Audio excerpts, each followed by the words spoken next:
faith in you. I have faith in you. Anyone talking about that? Okay, our topic for today is about faith. What is faith? What is this faith? Faith is made of three things: knowledge, belief, and trust. And knowledge comes first. I became born-again Christian after I started going to church and Bible study. I began to read the Bible and listen to the sermons, and they taught me about God and Jesus. The word of ancient prophets that created the Bible helps me to learn what the Holy Spirit and what God did for His people. Paul tells us in Romans 10:14, how shall they believe in Him of whom they have not heard? It's normal for us to question what we cannot see. Sometimes we tend to be really of things that we don't understand. We tend to believe what we are told or what we read. The facts and information that come from the Bible help us gain knowledge about God and Jesus through the eyes of a witness.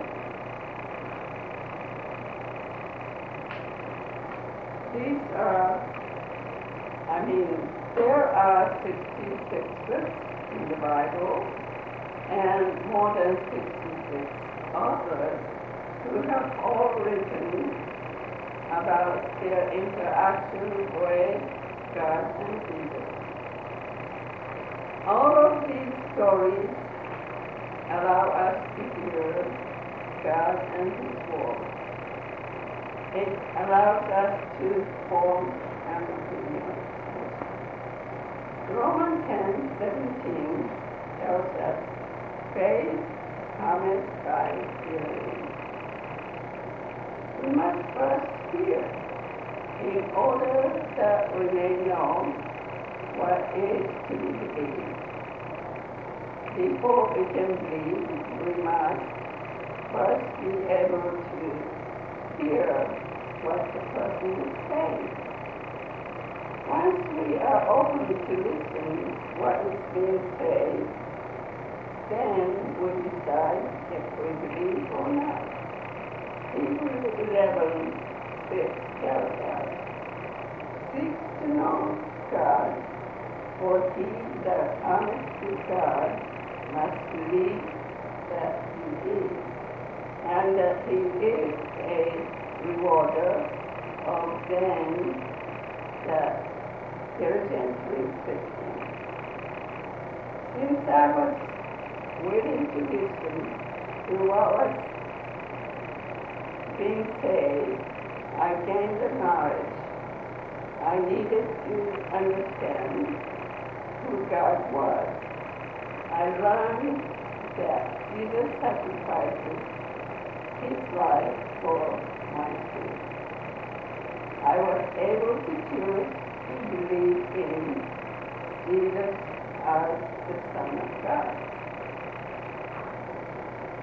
I believe that God created man and that man did not have enough faith in God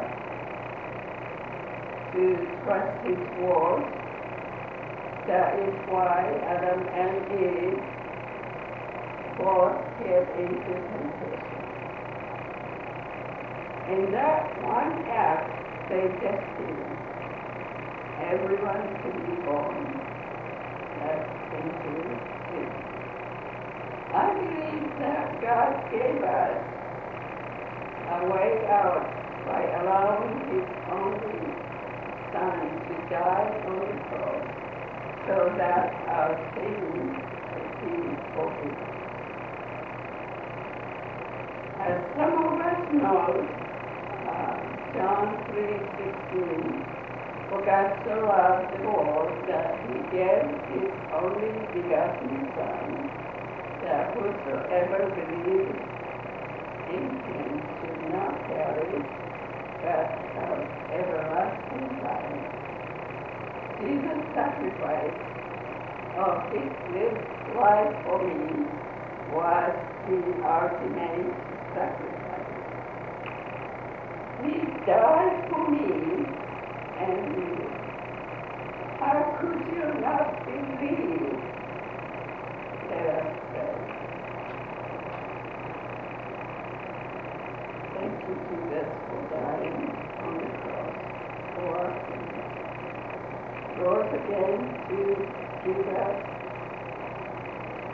an eternal life. Let the people believe the gospel. In precious name, Jesus. Amen.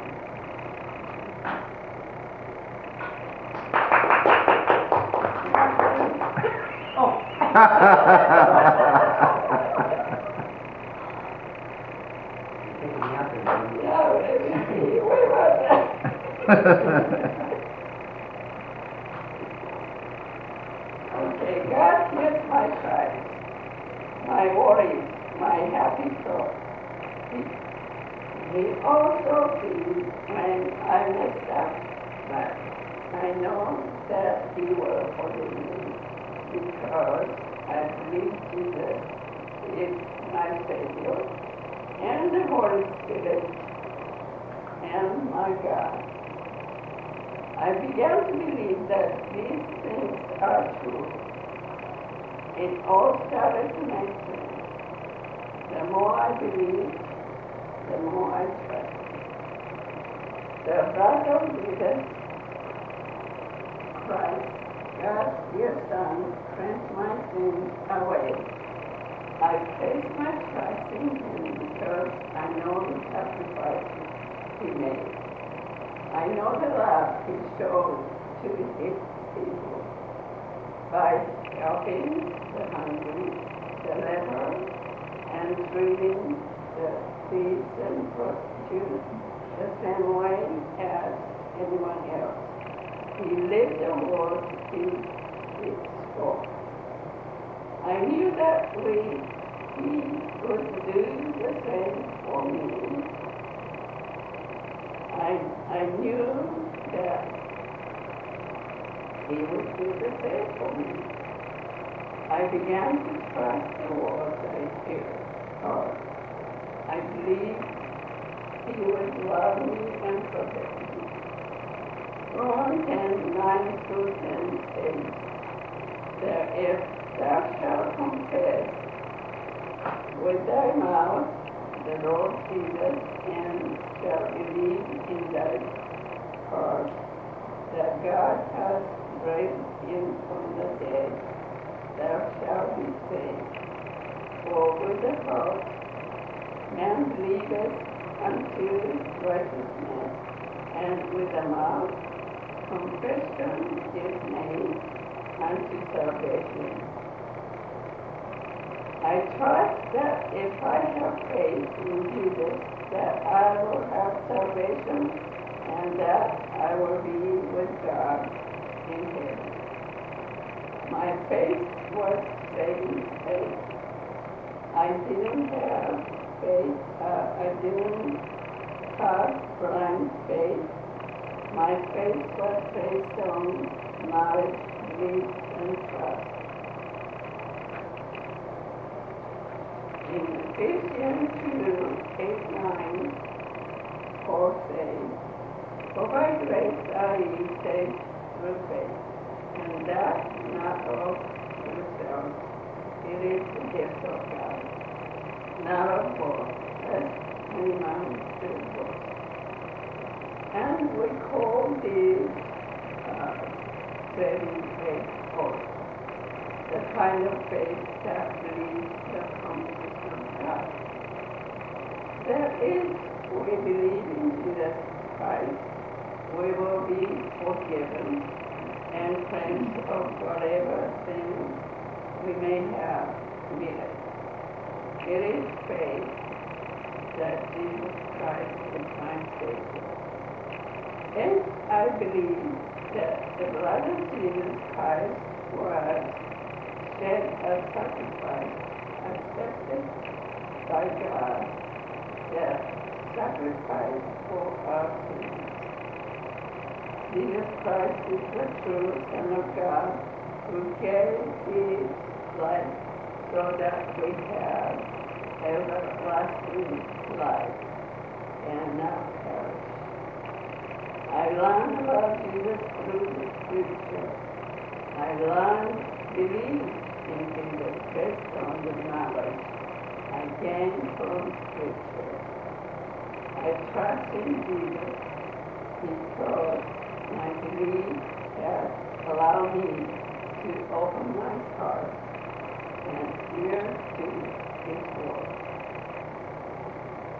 Since I became a born-again Christian, I have placed my trust in Jesus and God and have no worries. I know He will take care of me. He will be there for me. Are you ready to have faith of your own to believe in God, trust Him, and only to follow Jesus' blessed God? Your eternal life is given to you when you surrender to Jesus right now. Thank you. Thank you, Lord. Thank you. And let us pray. Father, we thank you for the power of your Holy Spirit. How thankful we are for the day that you have been working and for the miracles and the healing that we have seen in the faith. Lord, and gift of faith that has been given. And now, Lord, help us as a church to move forward in faith. And Lord, when we are faced with obstacles that are too great for us to deal with, grant to us that we walk my go forward. Thank you. Grant to us that faith that will believe and trust in His word and to remove those obstacles that you walk my go forward. Thank you, Lord, for the faith that can move mountains. May we experience that kind of faith in our lives in Jesus' name. Amen. Now,